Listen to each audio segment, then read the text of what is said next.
Hello friends, I'm Kayla. This is my August wrap up in honor of reading so many books from the New York Times best books of the century so far list, and that being the majority of my reading. I have organized it by the likelihood of me putting one of these books into my own list of best 100 books. From no to probably. Here are my stats from the month if you want to peruse any of them. Nothing really of note for me, so let's just get into the books. This is Everything the Darkness Eats by Eric LaRocca. It is 1.5 star for me, so there's no chance that I would also then recommend this to anybody, unfortunately. It has a lot of content I just didn't appreciate. I think when you are covering horror, it's obvious that there's going to be subject matter that people don't like, but I just don't like how anything was handled in here.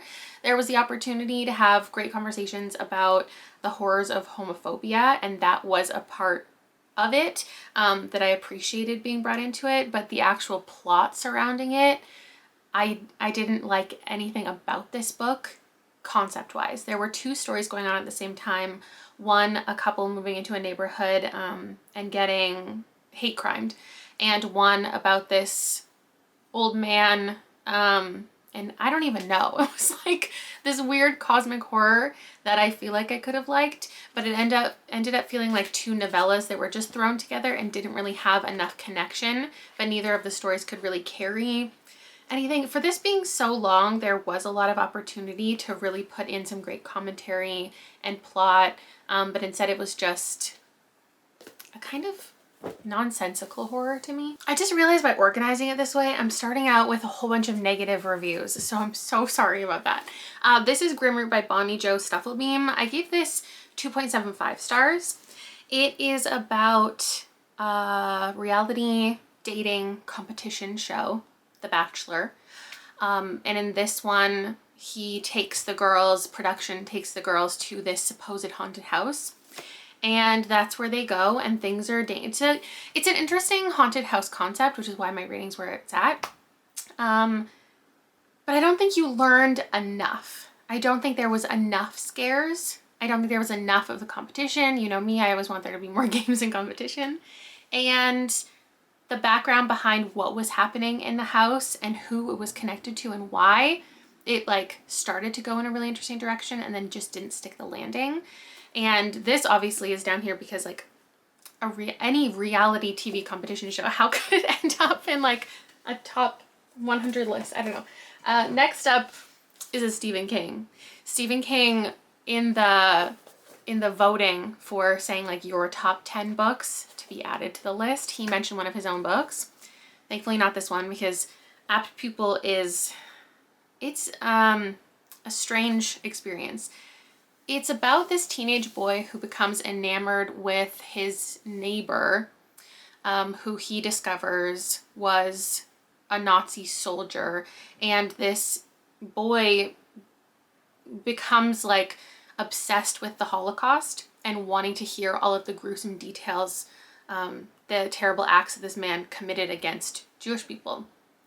And throughout the story, they learn things about each other. They both are in positions where they could get the other person in trouble, and so then they have to start tiptoeing around each other. It's just this strange dynamic, and it is full of horror, but I don't know, the process of reading it is not good, but there are still elements of it that are well written. I think I'm landing on a 3 for that one. Next up I have this, and I only put this here because I think more people, this is one of those horror books that you either really don't get or you think is super for you and was super weird and perfect. And I think that I don't know, actually if I would put it above this, I wouldn't put either of these in the list. I guess there's that. So this is You Should Have Left by Daniel Kellman, translated from German by Ross Benjamin. And it's about this man who takes his family to this vacation rental, and he's gonna write a book while he's there, and then strange things start happening. This is what the plot says. Strange things start happening, and He finds a notebook where words are not his own. It's eerie and supernatural. I didn't feel anything towards this, but I also like can barely tell you what it was even about. So I'm giving it a 2. Withered by A.G.A. Wilmot, I put just a little bit higher. Oh my God, matches my shirt. Because I think that some people will be able to appreciate some of like the social commentary in here. And there's not as much like glaringly unlikable about this book. I just think that like YA, I think this is, well, like it's pitched as adult, but and it follows an 18-year-old, but it just feels like your really typical haunted house teen story where you're moving to a new town and everyone in town knows the place is haunted and you're moving into it and then you discover all of the hauntings and everybody figures everything out together. There was some unique things to this. I'm giving this one a 2.75. It just kind of felt like Scooby-Doo, like everybody worked together for this common goal and then everything worked out. We have a main character whose name I don't even remember, Ellis, and they have some difficulties. They have this need for community and friendship. They find that a lot to enjoy in there, but as far as the haunted house story that I was looking for in the video that I filmed that for, it was not top notch for me. 172 Hours on the Moon by Johan Harstad. This, I understand the appeal, especially when it came out. This reminds me a lot of like reading what's it called? We Were Liars. I had a similar experience as I did to that, which is why I'm giving it like around a 3, where it's a slow, drawn out book about all of these characters, but then there's like this one moment that's like, oh my God, I can't believe that's what was happening. And because of that, people, I think, just become enamored with the story and then they recommend it to everybody. But for me, those 2 books are just kind of dull in general. This one is a silly one. It's like you have to go into it knowing that it's beyond the realm of reality, but these teenagers get the opportunity, kind of like Willy and Wonka and the Chocolate Factory, where you just like get a ticket and you get to go to the moon. And there are reasons behind why they want teens and you come to learn so many things. This is a sci-fi horror, and I just don't really like when those 2 things combine. I like them separate.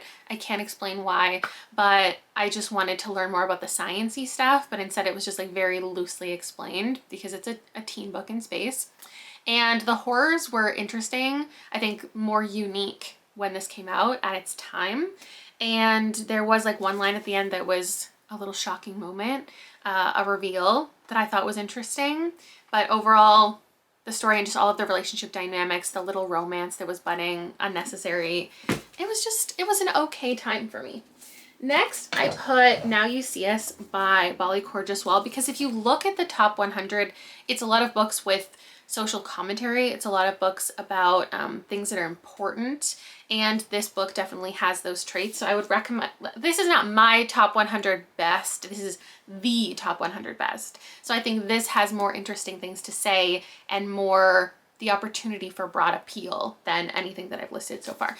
So this is about a group of women from the Philippines who are coming to Singapore to be cleaners, maids, caregivers. We're following 3 women, and they come to meet each other and help each other out and support each other. It's about a group in society who is seen as lesser, who is treated poorly, who isn't paid fairly, and there's a death that occurs in here that kind of brings everyone together and kicks off the plot. I ended up giving this a 3 because I just don't think that everything was balanced perfectly. The character dynamics, the relationships, the jobs, then the mystery, then all the things stacked on top of it. A lot of interesting concepts, but I didn't love it as much as I think other people could. Then apparently I put like almost all of the books that were actually on the list back to back because I respect their inclusion, but they're not what I would choose. So this is The Corrections by Jonathan Franzen, and I put this at the bottom because I think this has the least mass appeal,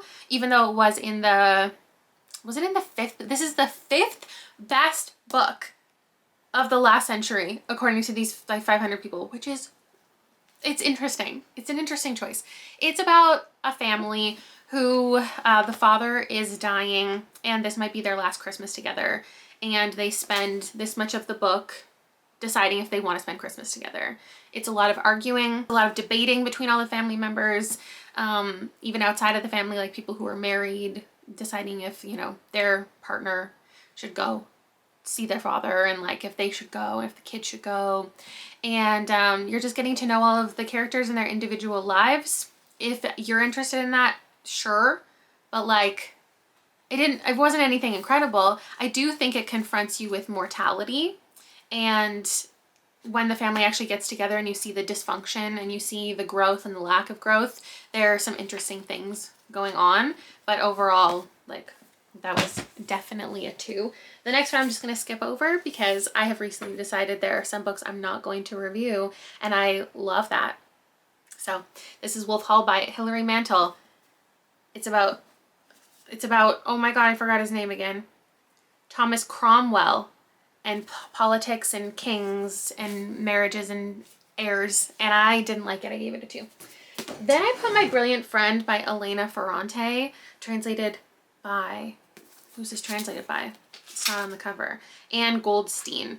This is a story, this is the first book in a quartet about 2 girls growing up together in Italy, and how their lives are similar, their school time is similar, their friendships are similar, and then opportunities are different for them based on their families and where they want to go in life. The pressure to find a partner, the desire for your friend to have a better partner, or fighting over boy. Like, there's just a lot of girl drama in here, but they also have a love for each other. So I ended up giving it a 3. I don't think I get the huge hype about this, but I think reading the whole quartet is probably like a beautiful experience for a lot of people, and an arc that they enjoy. Then I have The Known World by Edward P. Jones, which is about a character. It starts out with this character. He is a slave owner, but he is Black himself, and the people he enslaved are also Black, and that's like a part of history that this author learned about and wanted to highlight in this book. And quickly in the novel, things shift for that character, and the book follows a bunch of other people and how this plantation thrives and falls apart, and how all the individual characters get to be free or don't, and just what happens with everybody. There's a lot of characters, and we cover, I feel like it was a good amount of time. This is honestly, of the 10 or the 9 that I read, the most forgettable. I don't remember a ton about it, but I did give it a 4. Perhaps my rating should go down a little, I'm not sure. The next couple I gave a 3.5 each, I believe. This is Gilead by Marilyn Robinson. I need to take out my tabs because this is a library book I need to return. This is a series of letters, but it's not written like dear blah blah blah. There's no dates, and it's a very dense to read, and it's from this preacher, and he's just telling the story of his life and talking to his son and sharing his ideas and theological musings near the end of his life, and the way that he wants people to live and believe. I thought it was fine. I thought it was fine. Then we have Austerlitz by W.G. Sebald, translated by Anthea Bell. And this is about a character you're reading from I think he was an unnamed narrator, and he's telling the story of Austerlitz, meeting Austerlitz and watching Austerlitz discover his past. So he doesn't really have a lot of memories, but he comes to learn he was sent away from concentration camp, going to a concentration camp by his mother. His mother saved him, and he wants to learn more about her and her journey and who his father was. And he spends the book doing that, meeting people, getting his memories back. This is another pretty dense one that I need to take the Post-its out for. I think the writing is the most standout part of this. As with, honestly, a lot of the books on this list, it's about enjoying the prose more so to me than the plot.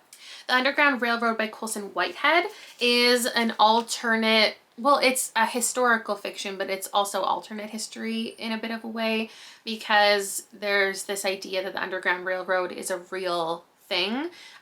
There's like all of these underground railroads to help people escape slavery. And we're following a main character, was it Cora? Yeah, Cora, who is leaving Georgia in the 1820s. She has the opportunity, she meets somebody who knows somebody who knows somebody. She goes through the book finding freedom. Her desperation for freedom is the focus. I think that there's a lot of characters introduced in here. I gave this a 4, and I understand other people not loving how that's written, how we're following like all of these random perspectives, but I thought it was really interesting, and they definitely could have been more fleshed out, which is why maybe it was a 4 for me. We could have come to understand more things, had a little more finalization in every single scene, but it was more just bits and pieces of all of these characters on the periphery. And it's a kind of distant novel. It's like taking a look at a situation from a bit of a distance, because it's not like first person Cora and her internal thoughts and her emotions. It's just her desperate fight for freedom, her going, meeting this person, connecting to this person, going here and thinking she's free and then not, and then taking a step back. And it's this journey that's really beautiful to watch. And I put it up high. Now like objectively, would I put these above? I think I have to, just because like this is kind of my list. Maybe the concept for this organization is not making any more sense, because like, would I recommend this more? No, but I gave it 5 stars. So how on earth would I not put it up here? I think this is an excellent book. I think that it makes me sad when people don't love it the way that I did. I totally get it. Do I totally get it? The number one thing that people seem to say is it's about like the internal monologue of it, and the idea that he's just like, I'm a killer, I'm killing everybody. And I love the stream of consciousness, and also I just think it fits for the book. So not liking the book is fine. Like, this is my book club book, and I had like a conversation with hundreds of people about it. So I understand everybody's perspective, but the book is like succeeded exactly at what it wanted to do. You know what I mean? So that's why I think I love it so much. It is such a satire and camp and really self-aware. And when people talk about campy, silly horror books, I often hate them. And I can't really pinpoint what it is that works and doesn't work. This book is not silly in like a fun, silly way that's not it's taking itself very seriously, but very meta and self-aware at the same time. Like, this is a story of a guy who is a teenage slasher. I Was a Teenage Slasher by Stephen Graham Jones. He doesn't necessarily have control over his slasher tendencies. So it's like making a joke of the slasher genre, but also being very serious and very deadly. Like, this is his most consistent, violent book. Like, there are irregular killings throughout it, and I loved that, because in a lot of books you're waiting, and I still love that, but I know a lot of people don't. So I was like, this is going to be one that everyone's going to be into, and I'm going to be able to recommend it as like the first Stephen Graham Jones you should read. But seeing all the perspectives, it was like a real mix. But there was a lot of 5 stars, but there was a lot of people who just like weren't into it. So maybe I wouldn't recommend it to everybody. But I do think, like, I don't know, objectively, I feel like this is going to be my most recommended Stephen Graham Jones. If you love horror movies, if you love the slasher genre, it's him reflecting on his life 18 years in the past, or however long it was, and what happened with him and his friend. The friendship between him, Tolly, the main character, and this girl, Amber, is the focus of it. There's always a supernatural or spiritual or cosmic type of horror, so it is a slasher, but it is still like a strange one, and I just loved it. Now, obviously, The Raven Boys, I would put at the very top if this was my own ranking. This is my favorite series of all time. But as far as recommending it, I would put it here. I would put it here because I think that everybody should like this book. And every time I reread it, I think, why don't people like this book? Obviously, it's like, it is a beloved one by a lot of people. But the people who really hate it, I don't understand. It's like, if you regularly read kind of like paranormal, urban fantasy, friend groups and found family, if that's already something you love, like, you should love this. That's the rule. I just did a full spoiler vlog for the channel members where I basically just read out my favorite passages and gush over it for 45 minutes. But this is a story of Blue, and she's not a psychic, but she has some type of enhancement powers. And so she meets these boys who go to a nearby school, and they bring her into their orbit, and she's gonna help them find these magical ley lines that will connect them to their ultimate goal. There's a curse on her that she can't kiss anybody or they'll die if it's her true love, so she doesn't kiss anybody. But there are some various kind of love triangles to follow, and I loved it. If you're just starting it now, join my membership, talk with everyone on Discord. We're reading the series a book every 2 weeks, so you can get in on it right now before we get too deep into it. I put this one here next because, I mean, in the actual top 100 New York Times list, there was no real horror. There wasn't a lot of genre fiction, but I think that this is one that could appeal to a lot of people. This might be one of my top recommended horror going forward, to be honest, as far as a haunted house style one, because it does have a more cosmic element, and it's not your traditional like, oh, I moved into a house and the ghosts are making noises and there are ghosts everywhere and I discover there are ghosts and I hire like a team to come in and we find the ghosts. It's not that. It's these two women buy this house, and one of them is home alone when this family arrives at the door, and the man is like, the father says, I used to live here and I want to show my kids around. And obviously that's really uncomfortable for her, but she's kind of a pushover and lets it happen. And she calls her girlfriend and she's like, what do I do? And then her girlfriend eventually comes home and it gets really intense. This family is challenging these women on their sexuality and their beliefs. And then also they won't leave the house, and things start to feel dangerous. And things start to feel confusing. It's one of those descent into madness type of stories, and I loved it. 5 stars. Now, Lonely Castle in the Mirror by Mizuki Tsujimura, translated by Philip Gabriel. I put this high even though I gave it a 4, because I think you could look at this objectively and say it has like a stronger, more important message than maybe some other books do. And this could appeal to a lot of people. It reminded me of reading A World Without You by Beth Revis for some reason. It is technically just general fiction in the adult section of the bookstore, but it is about teens and it reads very YA to me. So I would only really recommend it for if you are actively enjoying YA stories. It's about this girl, Kokoro. It's interesting because on Goodreads, when I originally read the synopsis, it said like there are 7 kids and they all are struggling and they all find their way through a mirror and end up together in this castle. And yes, that is what it is, but this one here specifically talks about Kokoro, and I just feel like this is a much better synopsis because there is a clear main character. You're following her you're following her through the whole book, but a lot of the beginning is just about her and her journey. Why she's struggling in school, how she's being treated at school, why she doesn't want to go, and why she needs this like magical world to escape into. You do meet all the other characters along the way, and there's just a lot of kind of mundane activities. They are playing video games, they're just hanging out, they're talking, but there is this goal. They have to find a key at the end. They have a certain amount of time, a countdown, to like, does it say? For them to like have a wish granted. Let me see. Yeah, it says to grant a wish. Okay. So I was trying to figure out if I was giving too much away. And it's one of those stories about deciding what you want your life to be and deciding to live life, really. So I think that that story appeals to, like, that concept appeals to a lot of people, but I don't know that we see it a lot in YA. So this one I would definitely recommend. The last like quarter or third is really strong. Everything gets explained. I predicted like everything from the beginning, which is a little disappointing because I would have loved that shock factor. But everything gets explained and you come to understand everybody's home situation and how this like magical situation of going through the mirrors works.